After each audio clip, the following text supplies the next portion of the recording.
Hello YouTube, and welcome to another Doctor Who product review. This is nice, isn't it? I'm finally returning back to the old format and taking a look at some actual decent merchandise, which I feel is something that I've not done in about 3 or 4 months now, which quite frankly has been very painful because the majority of the reviews recently have consisted of piles of crap that look like they belong in Poundland. So it's nice to actually be reviewing something for once in my hands that is physically something that's actually high quality because, hey, it causes a lot less pain for me. So today specifically, I'm going to be taking a look at something that is actually rather special because I've never took a look at anything from this brand before, and it is of course Rubbertoe Replicas. Now before I even get into this review, I'm going to get out there straight away. This product isn't in fact mine, it's Liv Bartley's from Who Addicts Reviews, so a massive thank you to her for giving me this to review for review purposes and things like that. So as I say, she bought this and it is in fact hers, not mine, so it is a first for my channel because I'm actually reviewing a product that I do not physically own myself, meaning that technically I may not have as much care for this product, and also if I don't like something about it, I will probably say it because I won't actually feel sort of protected over the product and actually feel guilty for buying the thing. So hey, that's good, isn't it? Massive thank you to Liv for giving me this to review because without her this review wouldn't actually exist. So yeah, taking a look at the box itself is really nice actually. You probably know I do love a good box, don't I? But yeah, this one is really simple, so that's even better. So it's a really nice and simplified box. The cardboard that has been used is really nice and sort of a black glossy effect, which is really nice and posh.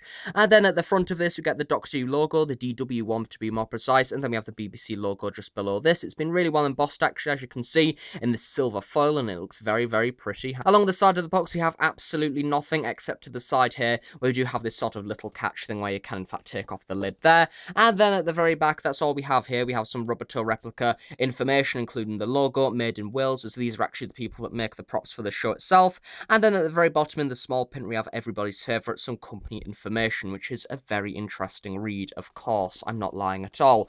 Yeah, that's the box itself. Overall, generally very simple, but also very effective, and also very smart looking. Taking a look at the product on the inside now, just sliding off the box at the top there. We have the product actually just by itself, because as I mentioned, this is Liv's, and I do believe it does in fact come in sort of this black sort of tissue paper thing, along with a little strip that says if there's any problems, scratches, paint bleeds, things like that, you can in fact send them back on this email and a little postcode and things like that. But yeah, this would normally have a lot of protective wrapping around it, but at the moment, as it is for me, it's just a standard box itself. But generally, overall, as you can see, it does fit in the box very nicely. It is rather snug and things like that, and I could imagine when the tissue paper is in fact there, it will be very protected, which is good to see. But yeah, this is the actual confession dial itself, and as you can see, it is pretty tiny, isn't it? Just giving a bit of a proportion there as to I can fit this in my hand by itself. I will probably do a bit of a scale comparison a little bit later, but yeah, generally overall it is quite a small thing. I was shocked to see how small it actually is, and overall it looks generally a little bit like a pimped out coaster, not gonna lie. But yeah, first thing that I'm gonna get into, this is probably one of the first ever reviews on my channel. Probably what you're seeing in front of the camera right now whilst watching this is probably better from what I can actually feel right now, because generally overall to you this may look very hard, very strong, very heavy, and sort of something that is very made out of a very strong material and things like that. But for me right now, actually holding this, I'm in sort of a bit of an illusion, because it is in fact a very light thing. It doesn't really feel that heavy at all. As you can see, I can balance it literally on my 2 fingers as so. It's a very light thing. It's sort of made out of a resiny type of material, I think, unlike the closed version, which is in fact made out of this complete die-cast metal, which overall generally I think had a lot better of an appearance. But yeah, one still looks very nice. So taking a closer look at the surface of the confession dial now, as you can see, it's very detailed. It has a lot of different effects that have been applied to this to make it look like just how it did in the show. I do believe that generally down to accuracy and things like that, it is literally exactly the same size. It's taken from exactly the same sculpt, and it pretty much has, give or take, exactly the same finishes applied to it that the actual product did, because this is made by the actual company that do make the ones in the show itself. So generally overall, this is probably the most accurate confession dial you could probably ever get, really, except from the actual one that has been made for the show itself. But yeah, as you can see along the surface, you have many different weathering styles that have been applied to the surface to make it look battered and weathered, which is really nice to see. This really thick style of engraving going all the way around the circumference here, which is really nice. And the majority of the different pieces of sculpting, for example, these smaller parts here, have in fact sort of been printed on, but some of the sort of lines and things like that have in fact been engraved into the design as well, which is really nice to see. And once again, giving a lot of depth to the prop, which is nice. And what I do really like is the way that you have this weathering that has been applied, especially to these parts here and here, that is in fact sort of applying this really nice shade to the actual texture texture of the prop itself. Detailing has sort of lots of different circles, horizontal lines and things like that to really replicate that of Gallifreyan text as seen in the story.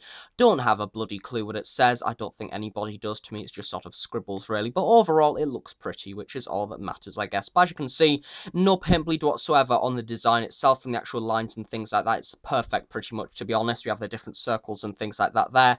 Absolutely zero paint bleed. The only paint bleed that we do in fact have is really this sort of piece here, which I do believe is probably down to the weathering design more than the actual lines underneath. But yeah, the different thing with this is in fact every single one of these is in fact completely different to each other because these are hand painted and things like that. So it brings a little bit of a difference to each individual one, which is nice. But also you can get some that look very shaded, others that look practically new. So it's a little bit of a lucky pick of the draw really of what one you actually get. But overall I do like the weathered ones a little bit more. Overall I really do like the surface of this. I think that it's been done very neatly and overall looks absolutely brilliant to what it looks like in the story. I especially like these lines here as well, where you have the sections that actually open. There we have this sort of thicker line along with the shading there, which really does make it look like a panel has actually opened and it will actually slide around. But as you probably know, this is in fact a solid prop. It doesn't move at all. So these are just static pieces, much like any other part of this prop. So yeah, nothing really moves on it apart from the actual lid, which I'll get onto in a second. Moving on to the very sides of the prop now, as you can see, you have several different bits of weathering that have also been applied to this, along with this really nice engraved line separation around the sides here.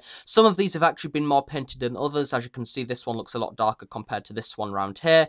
But yeah, generally overall, I really like how random that the weathering design is. You can see we have a few clumps and things here, generally making it look very natural and also like something of an old artifact or something like that. And as you all probably know, there is in fact two different versions of the confession dial, the open version, which is this one here, and a closed version. Now, a feature that this one has that the other one doesn't is in fact that this whole top piece can in fact be removable. As you can see, it just sort of comes off. I'll come on to the other part in a little bit, but as you can see, this part is just sort of a simple texture. As you can see, it's a very thin sort of piece of material. Once again, I'm presuming sort of some form of plastic, but it sort of feels a little bit heavier than that really. But yeah, it's very hard to actually figure out what this is made from. Maybe some form of resin as well. I don't particularly know. But yeah, it's a really nice shape, as you can see, very nice and circular, and it's been cut incredibly well. Nothing really on the opposite side as you don't in fact see it in the show, but not really too much to talk about. We just have some more weathering applied there, which is nice to see, even though really, you're not really meant to see it. But yeah, generally overall, that's a nice little thing, isn't it, by itself? You can sort of have this propped up on the prop itself there, as you can see, like that, revealing what's on the inside or closed there, or even if you want to, you can have it completely open.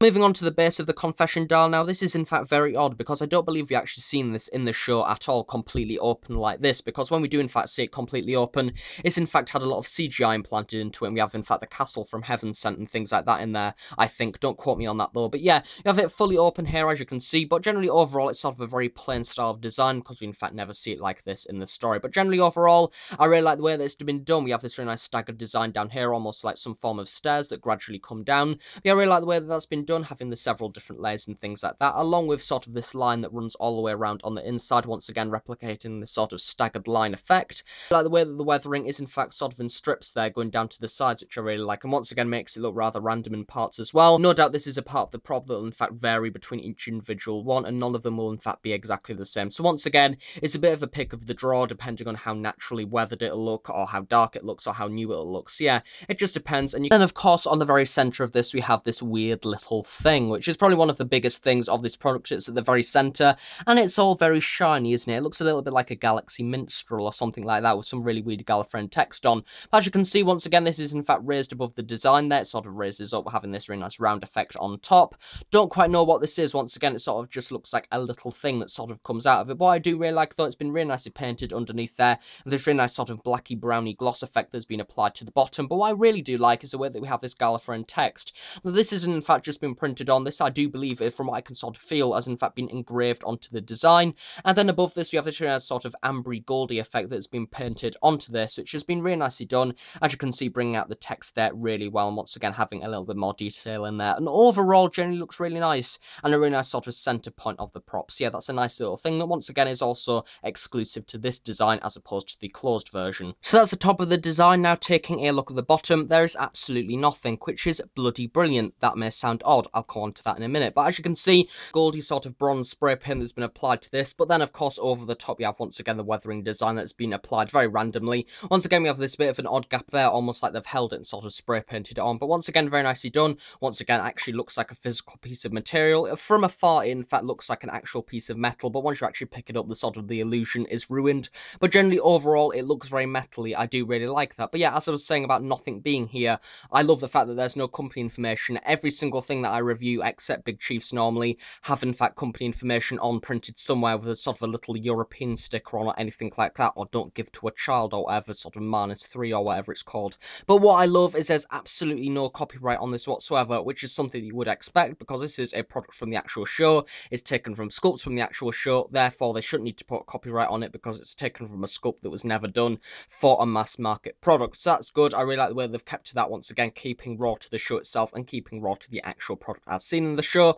But generally that's it overall. And then of course around the side, what you can probably barely see, we do of course also have sort of this rim design going all the way around. Nothing really too much to talk about. Once again, I have sort of this staggered line effect going all the way around the sides, along with a little bit of weathering applied to this as well. But yeah, generally overall on that point, nothing really too much to talk about. But that is the base itself. Of course, applying the top piece back on, it's not rocket science, is it? As you can see, just sliding it back on there. There is in fact a proper way to do it, but as you can see there, it does in fact line up with this little piece here. Sort of these lines add up, then these ones inside as well. Generally overall, as you can see, it fits together really well and sort of matches up between the lines even in there as well. And it completes the look very nicely. The disc itself at the top has in fact been made a little bit smaller. As you can see, it just sort of rocked to the side a little bit. That's because if it was actually extremely tight, much like how it is in the show, it'd probably be very hard to remove, which is something that they don't want to do because that will of course have a little bit of paint bleed in there. So yeah, just be careful with that, but generally overall it's very easy to do and hopefully won't scratch the product.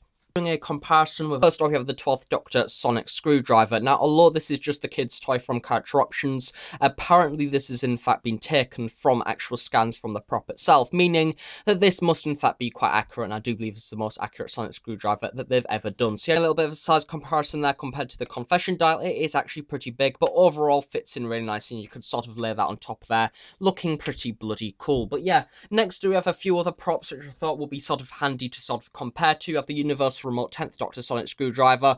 Once again, this is the most accurate one that I do in fact have of the 10th Doctor sonic screwdriver that is in fact in price range for me, and not the Rubbertoe one that is rather expensive. If they've even done one, I can't recall, I don't know. But yeah, this is the cheapest that I have that is in fact rather accurate. But yeah, once again, comparing that overall, it fits in quite well actually. Once again, I really like where that sort of compares to that. But yeah, overall, generally size-wise, it fits really well. Once again, the small sonic screwdriver with that there. And then finally, of course, you have the big, massive, whopping sonic screwdriver, which is the 11th Doctor / 12th Doctor Universal Remote. Once again, the same thing applies. There is in fact a Rubbertoe version of this, which is of course like the one as seen in the actual show, but hey, I don't want to sell any of my bodily organs to actually be able to have that because it is pretty damn expensive. But yeah, as you can see, once again, that fits in really well. Sort of the coppery effect fits in really nicely with the spray paint on this. But yeah, generally overall, once again, it's a little bit big, isn't it? But that's the sonic screwdriver itself, and then of course splitting it out, and then it's of course even bigger. But yeah, generally overall, any of the sonic screwdrivers would actually look pretty good alongside this. And if you have some sonic shades, just throw them in the bin. Do yourself a favour. So overall for this product, not gonna lie, you may be surprised by this, but I honestly think I'm a little bit split by it because there is several different things that I really like about this product. But the thing that always comes down to is the fact that this is a £60 product that virtually sits on your shelf and does absolutely nothing, apart from the fact that the little lid can come off the top. That is virtually it. It has no special features, no lights, no sounds, no nothing, because that is essentially what the prop was like in the show. And it is very accurate to what it was like in the show, because that's the thing, this is a prop as seen in the show itself, and on that point it's the case of this is the most accurate it could possibly be, and therefore I can't really have a grudge against it. I think my only thing is the price for the thing, because it is around the recommended retail of £50 to £60, and for me personally, I don't know if I would actually pay that. I think it is a little bit on the expensive side, but then again, part of me also feels that no doubt a majority of that money will in fact be because of the sort of sentimental idea that this is in fact made by the same people that actually make the product for the show itself. I'm also also going to take into the consideration that the confession dial is probably one of the most CGI adapted things in the show itself for Series 9. It was very manipulated, we had lots of different things of it opening and things like that, and the panels opening, especially in Heaven Sent and Hellbent. So yeah, I am going to take that into consideration, as this is basically the bare minimum prop itself, but generally overall, it's basically a thing that you're going to pay £50 to £60 for to sit on a shelf and look pretty. That is virtually it. I'm not going to lie there. If you like that type of thing, then good for you, because it is an absolutely brilliant product, but I would not recommend this at all for a younger viewer, a younger child, because virtually they're not going to get absolutely anything out of it whatsoever. This is a very niche market for prop collectors, and that is virtually it, because for that respect, it is an absolutely excellent product. For the play value though, it's not, because it's of course not an actual toy. So yeah, just be warned of that if you are thinking of buying this product, because it is essentially a prop, and that is it. Thanks for watching this video. If you enjoyed it, please do give it a big like, and please subscribe if you're not already. If any questions, please do leave them below, and I'll be sure to answer them at some point in the near future. Thanks again for watching, and I'll see you all next time. So thanks for watching, and bye for now.